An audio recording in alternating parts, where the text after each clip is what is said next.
never noticed before and make me go, whoa.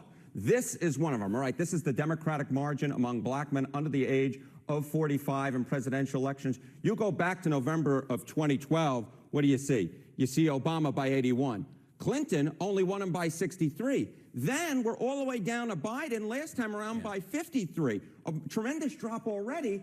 And then you take a look at the average of the most recent polls, and Kamala Harris is up by only 41 points. That is about half the margin that Obama won them by back in November of 2012. And this, I think, is, you know, when Barack Obama goes in last week when he was in Pittsburgh, Pennsylvania, essentially talking to young black men, he made it seem like it was a Kamala Harris specific problem. This is part of a long-standing trend of young black men moving away from the Democratic Party, and Kamala Harris is just the latest to face that magnitude of younger black men going towards the Republicans. That was most interesting here is the trend line and where some of the biggest drops happened or already happened in this case. How about black men overall? How about black men overall? It's part of the same picture, you know. We're looking, once again, if younger black men, it looks like the worst Democratic performance since 1960, since JFK versus Richard Nixon. It's the same thing among black men overall. Again, part of a similar trend, but here actually the drop-off isn't as dramatic, right? Barack Obama won him by 85, then you see 71 with Clinton, 69, Biden, basically the same thing, holding steady. But here, again, very, very weak, only a 54-point margin. Now, again, still winning them by a large margin, but considerably lower than what we're used to, certainly considerably lower what we had during the Obama years. The bottom line is Kamala Harris with younger black men and then black men overall putting in historically weak performance for a Democratic candidate. Is she getting any relief with black women? All right. So, you know, we're talking about the trend line, right?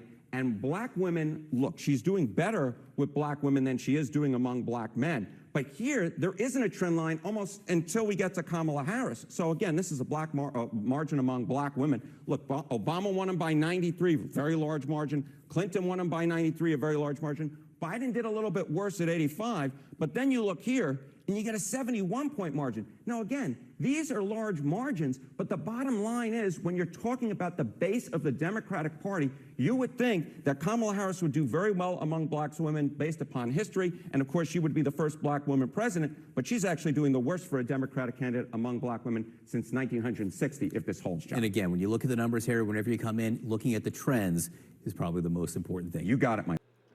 Hello, everybody, and welcome back, one and all, to the Dr. Nasser Sheikh Show. I'm your host, Dr. Nasser. Let's get right into it, folks. This is the map from Real Clear Politics, what's happening as of Monday, the 14th of October. And as you can see, they've given the victory because this is no battleground states, no swing states, just what's happening with the RCP polling averages. And as you can see, it hasn't changed. Trump is won the election according to the RCP map if the election were held today, 302 to 236. So what changed? Well, literally nothing has changed since last week when here's what dropped. PA finally went red in the RCP average. Michigan went red in the RCP average. And Nevada went red in the RCP average. Now, what have I been telling you? If you've been watching my show, if you've been seeing our other videos that I basically projected right now, I think the Electoral College on Election Day is going to fall 345 to 193. 345 for Trump, of course, 193 for Harris. And why am I coming up with that number? I'll show you, and I'll give you my reasonings for it as well. And then we'll do a little bit of what's happening in the political sphere as of the last few hours to bring you up to date on what's happening on all things politics. And we'll show you in which direction is the wind blowing right now. Is it blowing towards Trump or is it blowing towards Harris? I think you probably know. Anyways, here's why I come up with 345. Now, in my previous models, I did give Nevada to the Republicans. I was also basically saying that New Mexico is close right now. It hasn't turned in the RCP. He's down by a little bit, less than, I think, 2 points. But I have a feeling that Donald Trump will win New Mexico. Same thing for Minnesota. I think that is in play, folks. That's going to turn red eventually. Wisconsin, I think Wisconsin is going to surprise people. I think he's going to win that by over 5. Would not be surprised if he wins it by 5, but 3 to 5 points is definitely a victory for Donald Trump. That's going to flip. Virginia, that is close right now, folks, and I think he's going to flip Virginia. That is going to surprise a lot of people. North Carolina, we already know. Georgia, we already know. Everything else, I think New Hampshire is going to flip. And Nebraska's 2nd district is going to flip. He's going to win that by 1 to 3. New Hampshire probably by 1 to 3. Virginia, same thing, 1 to 3. But right now, if you take a look at the RCP averages, he's already won the election based on no swing states, just on the RCP polling itself. Now, you might be asking yourself, Dr. Sheikh, why 345? Now, listen, if he loses New Mexico, New Mexico stays blue, if Minnesota stays blue, if Virginia stays blue, if New Hampshire stays blue, if any Nebraska's 2nd district stays blue, if they stay blue, do I really care? Hell no. But it would be nice to have that huge of an electoral college landslide along with a popular vote win. Remember what they say, too friggin' big to rig, right? Make it too big to rig. Now, why am I saying all this? Well, first of all, let's take a look and say that out in the Sun Belt, what's happening with the Hispanic and the Latino demographic? They are showing a solid trend line shift towards the Democratic Party, and her share of that vote is much less than what Obama got, much less than what Clinton got, much less than what Biden got. So she's losing in that demographic. Okay, that's for the Sun Belt region. As well others. What's happening in the black vote? Well, you just saw Harry Enton and CNN talk about that. She's down 15, 16 points from where Biden was at. In men under 50, men overall, and then also with black women as well. She's down. Yes, she's winning, by 50 points or 60 points, but she's not winning at, plus 90, plus 80.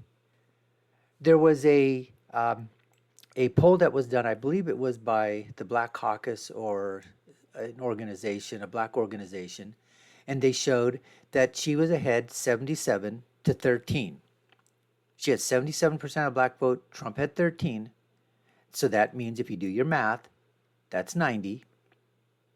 And then there's 10%, I guess, undecided. They didn't have, I don't think they were polling any third-party candidates in there. But let's assume it was independents or third-party, but that 10% went that way. Folks, 77, Biden, I think, got 90, I think it was 91 or 92, and he barely won. And remember, Hillary Clinton got above 90% of black vote and lost. Biden was there in the 90s. She's not even in the high 80s. She's at 77. Let's assume that you even give her all those 10 percentage points that are independents and they all break to her. That's 87. She's losing in that demographic. Auto workers. We're talking about the union vote, which was 60-40 against her, 60 to Trump. Where do you think that's going to affect in Minnesota, Wisconsin, Michigan, Ohio, PA, West Virginia, all these states here? So now she's down in that demographic, in union. She's down with white men. She's down with Asians. She's down with Latino. She's down with the Hispanic population. She's down with the black population. Oh, well, let's talk about Michigan and Georgia and Pennsylvania. What about the Arab American vote? She's down in Michigan, 6 points to Donald Trump. Arab Americans, of which a vast majority happen to be Muslim, but there is about a 30 to 35% Arab Americans who are Christian, Jewish, agnostic, other denominations. So that Arab American vote whether you're Christian or Jewish or Muslim or Druze or Coptic Christian or whatever, you're still voting on the same thing. Then in Chicago, now he's not going to win Chicago, he's not going to win Illinois, but you have 85,000 Palestinians that live there.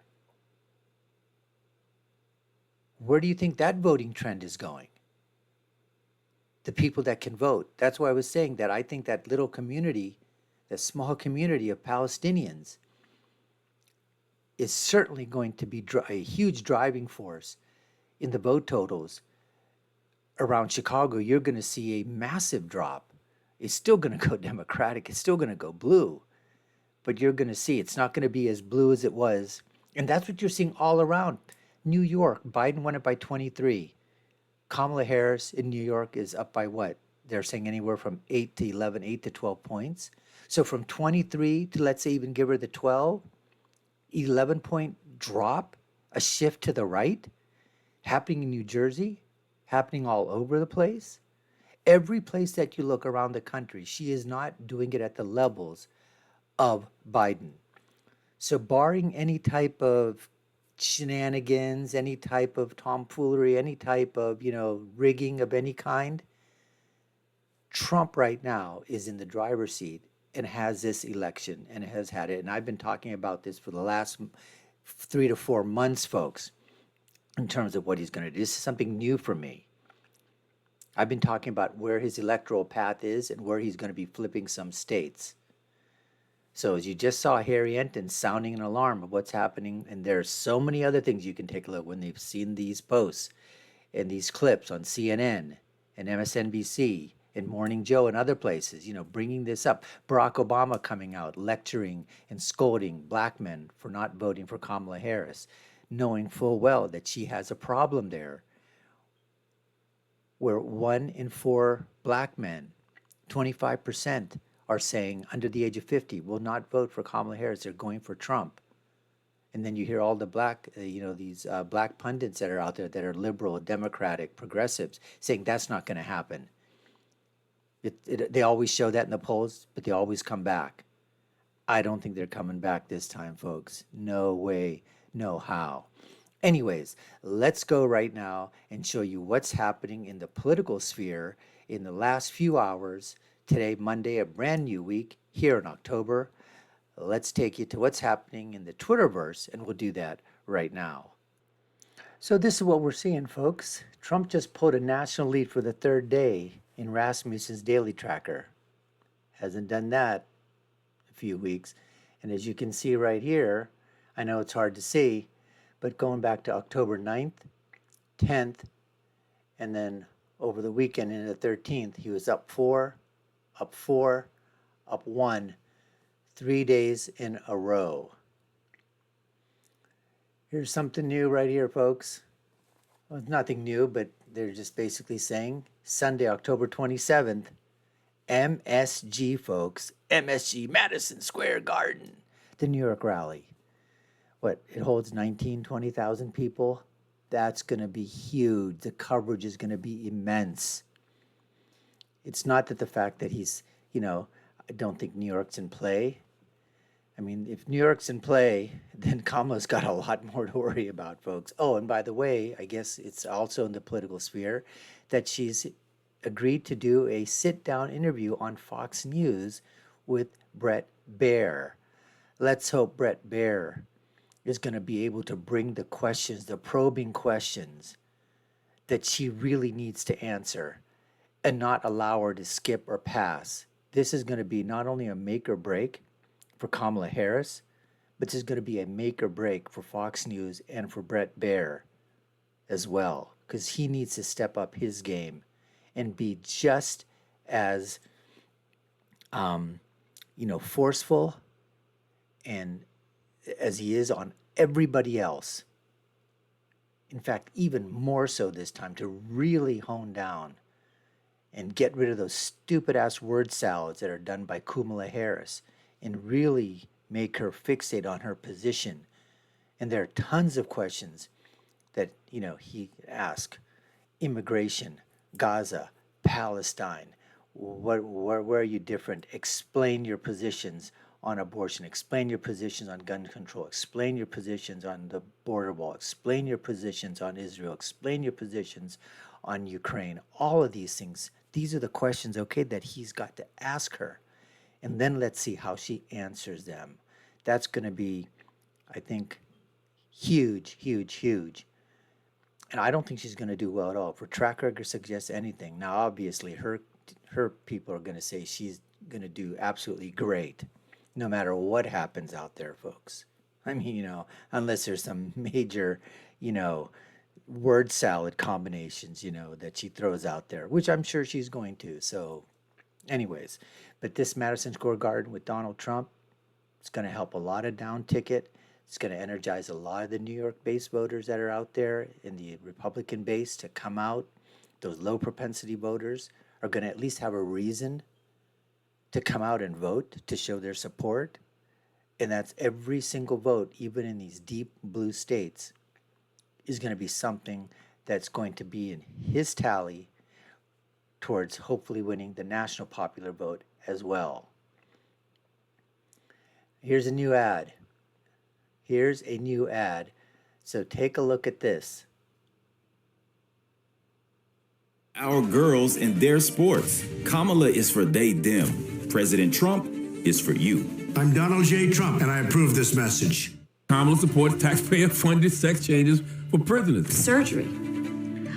For prisoners. For prisoners. Every transgender inmate in the prison system would have access. Hell no, I don't want my taxpayer dollars going to that. Kamala supports transgender sex changes in jail with our money. Kamala even supports letting biological men compete against our girls and their sports. Kamala is for they, them. President Trump is for you. I'm Donald J. Trump, and I approve this. There you have it, folks. What else you need to hear any more? Do you need to hear any more at all? Other than from the mouth of the Kamala. And here's another thing right here. They're releasing a Michigan poll. Let's just say that poll ends up being right. It's hard to see how Trump loses his election. This is from Red Eagle Politics. I follow him as well. He puts out a bunch of great data along with On Point Politics, along with Gold Crown Politics, along with Rasmussen and Rich Barris, and if I'm forgetting some of them, I apologize. But there's so many good pollsters that are out there right now. Here's one. Let's take a look. Barris's Michigan poll looks like Trump's 3.3 when other and undecideds are left as options. Michigan, as I said before, folks, it's not, he's locked up Michigan. They did a poll of just Muslim Americans, American Muslims. Jill Stein is winning over 40%. Trump's at 18. Harris is at 12. He's doing 6 points better than her with American Muslim Arabs. That's just among that demographic. That makes up, let's say, 65 to 70% of the demographics of American Arabs. Then you've got another 30 to 35% of American Arabs that are non-Muslim. What do you think he's leading in that group? I would basically say probably the same thing. Jill Stein is probably getting 40 to 50%. Trump's probably getting 15 to 20%. And Harris is probably getting, 8 to 10%. Just saying. Here's something else that's just here. Every battleground state has shifted in favor of Trump over the last week in Nate Silver's polling averages. Here's the shift. National. Change from last week. Republicans have gained 2 in the national average.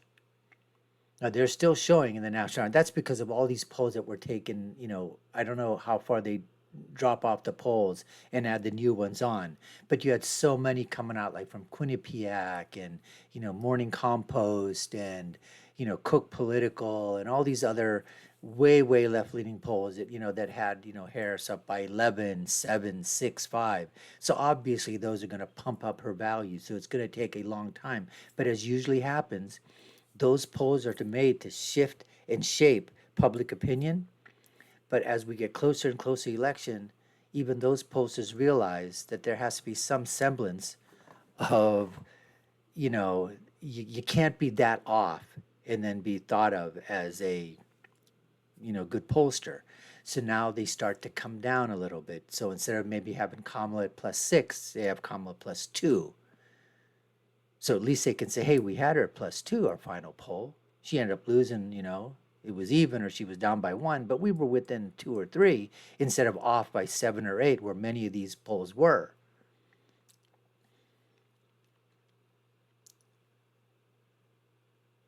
Here's another thing going on.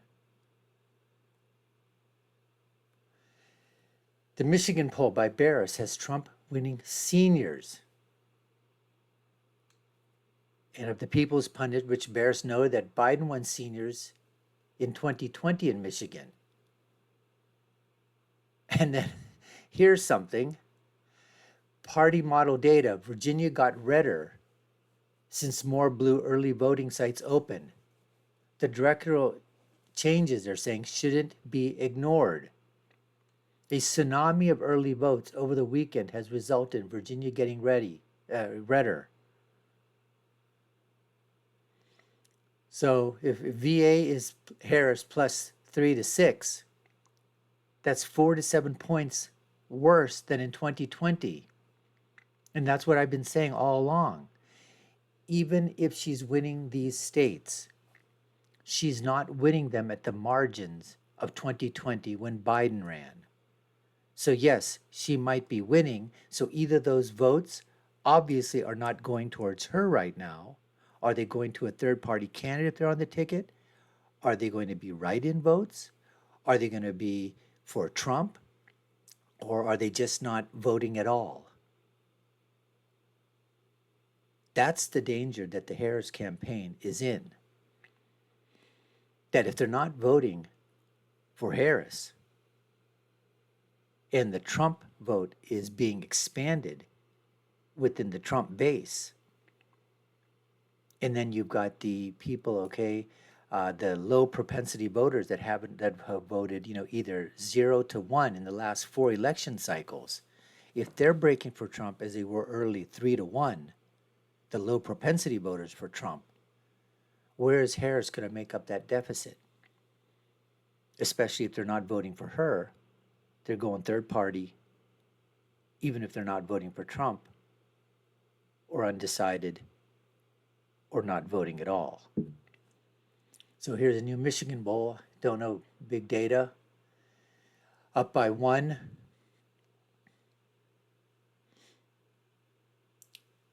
Basically said that his poll, the People's Pundit, is going to end up with Trump +3. Look at what's happening here, folks. New Michigan poll. White voters. Trump is up by 15.5 almost. Now, college white voters, Harris is up by 7. Let's go a little deeper in here and see. Oh, that was pretty much it.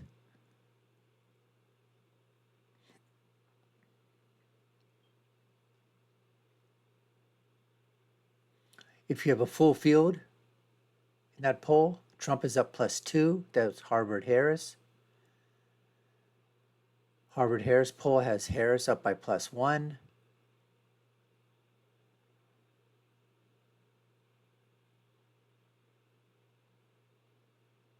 Now here's what's happening in terms of Nate Silver 2024. There's been a slight upward trajectory for Trump in our forecast over the past week. So they're saying Harris has the Electoral College probability of 51. Trump's right at 49. Popular vote, they're saying Harris is going to be up about 51. Trump's at 48. In their, right now, they're saying that Harris barely squeaks by at 275.5. Based on the probabilities right now. This is according to Nate Silver 2024.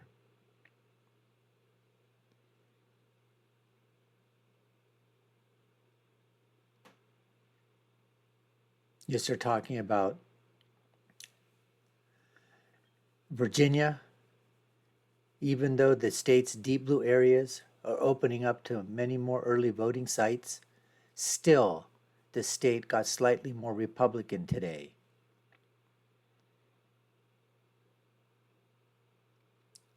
There's that map.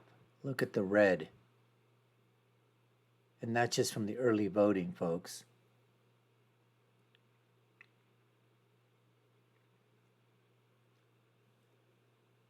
J&L Partners, Trump surges, major election model, 62.4% chance. They're giving them 312. They're squeaking up to where I'm at 345, slowly and slowly. That's what's happening.